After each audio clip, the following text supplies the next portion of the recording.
Здравствуйте. Огромное спасибо, что нашли время на интервью. Очень рада с вами общаться. Как у вас дела? Hello, Aaron. Thank you very much for finding time for this interview. Very happy to talk to you. How are you doing? I'm doing well. Thank you for having me.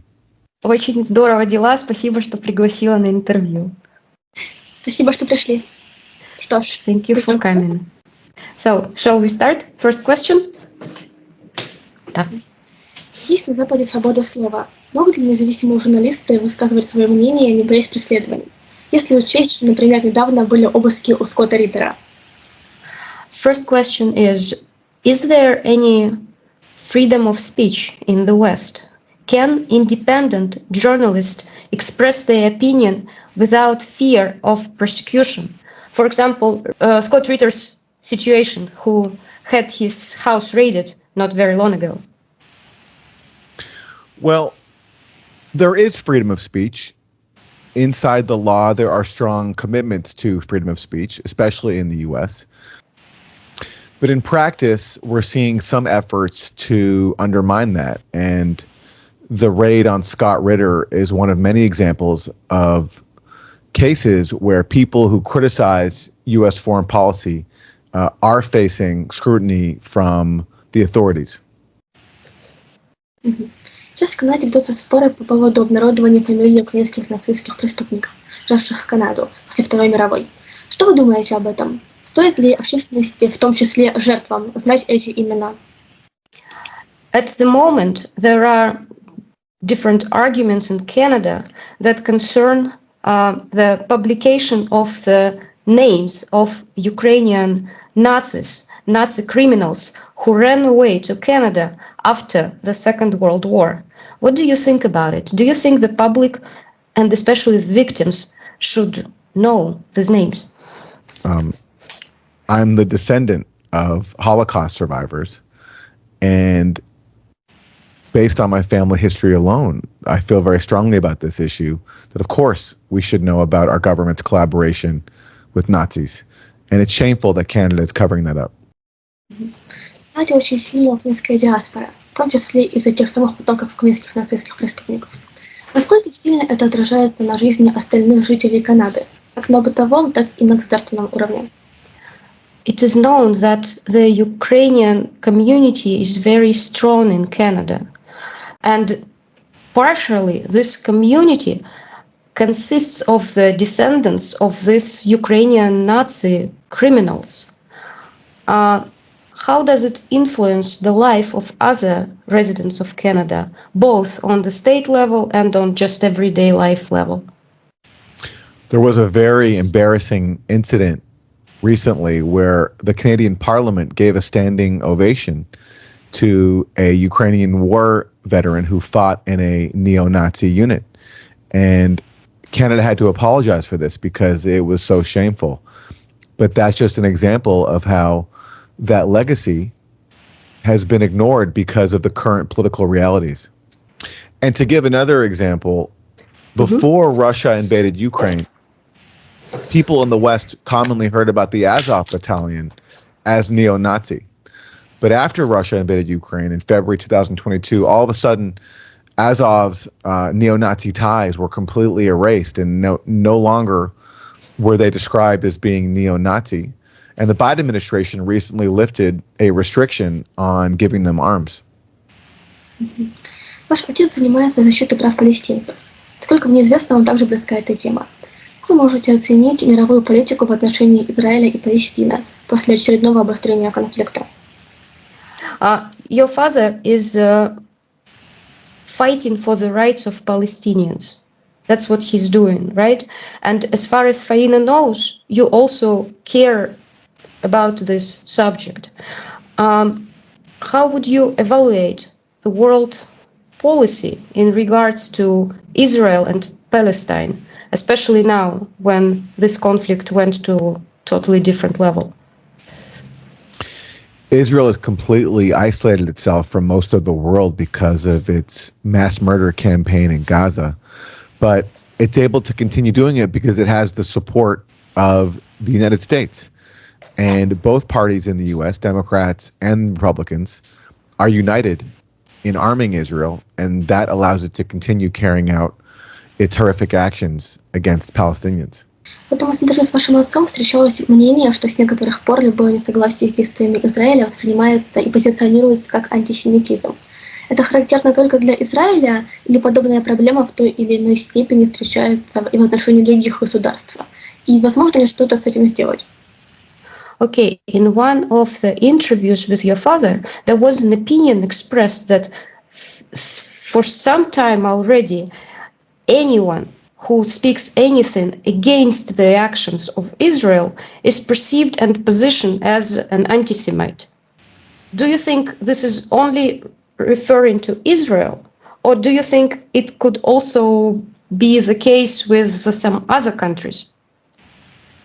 Is there anything that could be done against it?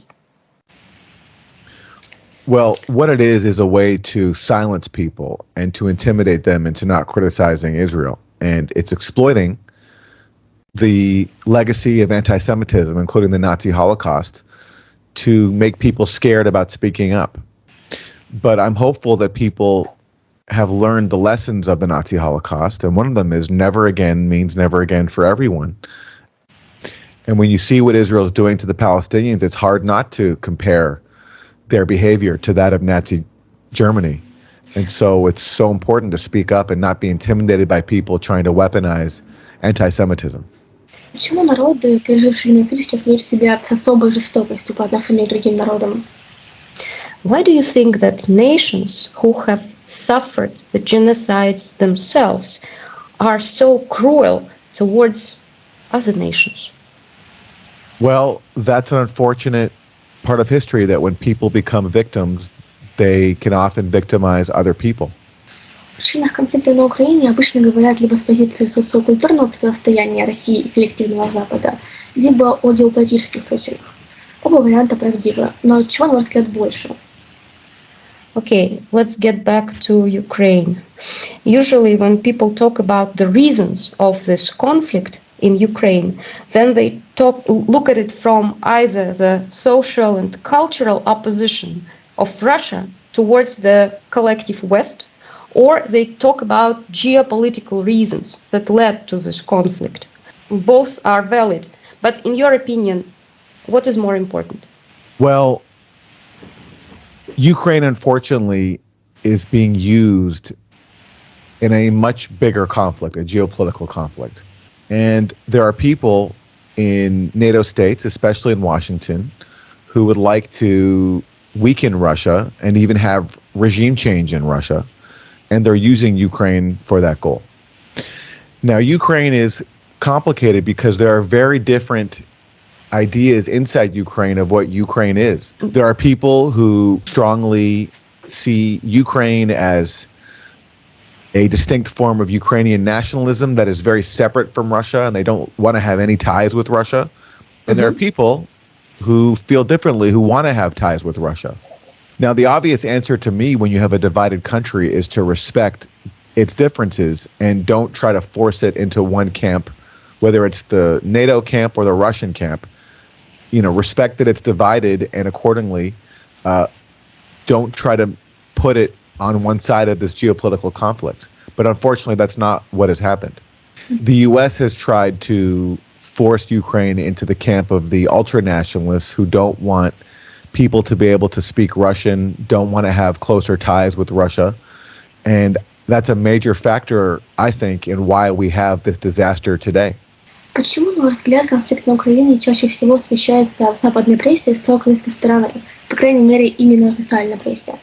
When the Western media is covering the Ukrainian conflict, why does it always do it from the Ukrainian, pro-Ukrainian standpoint? Especially that applies to the mainstream media, of course. They're always pro-Ukrainian in how they cover it.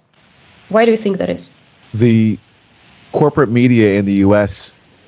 only gives one side because they often take the side of power here in the U.S. And right now, Ukraine is being used by the U.S. government against Russia, so therefore, they're only presenting a very one-sided narrative. Как в целом жители западных стран воспринимают конфликт на Украине? И как воспринимают палестино-израильский конфликт? And if we talk in general, how do everyday people, normal people in the Western countries perceive the conflict in Ukraine? And also, how do they perceive the Israeli-Palestinian conflict? Well, I can't speak on behalf of everyday people because there are many different opinions. What I am confident of is that if our media gave an honest portrayal of both what's happening in Ukraine and Gaza, I think many people would be horrified at what their tax dollars are paying for. Спасибо большое за потрясающую интересную беседу. Была рада пообщаться. This is such a very interesting conversation. Thank you so very much for it. Really, Faina is so happy that you came and you give these opinions. Thank you.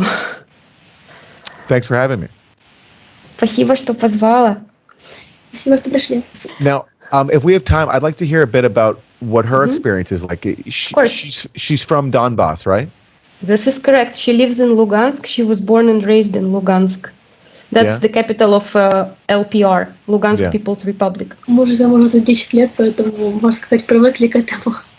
Well, they've been living at war for the last 10 years. So it's honest and fair to say that they are more or less used to it. То есть я мало помню мирную жизнь, поэтому в любом случае почти вся моя жизнь — это война. Мы к этому привыкаем, нас этому учат, как правильно поступать в тяжелых ситуациях. And what does she think most people in the Donbass want?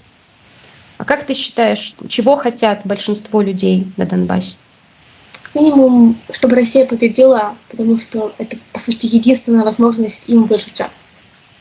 At least that Russia wins in this conflict, because for the people of Donbass, this is the only opportunity to survive. Well, you know, I've never been to Russia or to Ukraine. All I know is that I want this war to end because I think it's just so terrible. Would you like to come over? We shall take you to Donbass. Yeah, one day. But I also want to be able to visit Kyiv as well at the same time so I can see all the sides. But right now I'm on a kill list. We all are there. Да. We have great company. Yeah. What would you say to the children of Donbass if you could address them all? What would I say to the children of the Donbass? I would say, I'm very sorry that you've been caught up in a horrible conflict that didn't need to happen and that could have been resolved peacefully.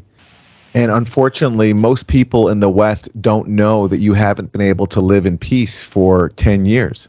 But there are people who do know this and who are trying to get the truth out so that this war can end and everybody can live in peace.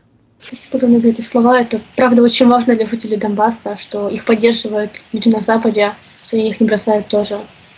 Thank you so much for these words. For the people of Donbass, it is extremely important to know that they are not forgotten in the West and that the people in the West actually support them. Спасибо. Да, спасибо огромное. Thank you. Thank you. Good to join you. Да, был рад поговорить. Ладно, спасибо. Хорошего вечера. As well. Have a wonderful day, evening. You too. You too. Ты тоже. Окей. Спасибо огромное. Thank you. Goodbye.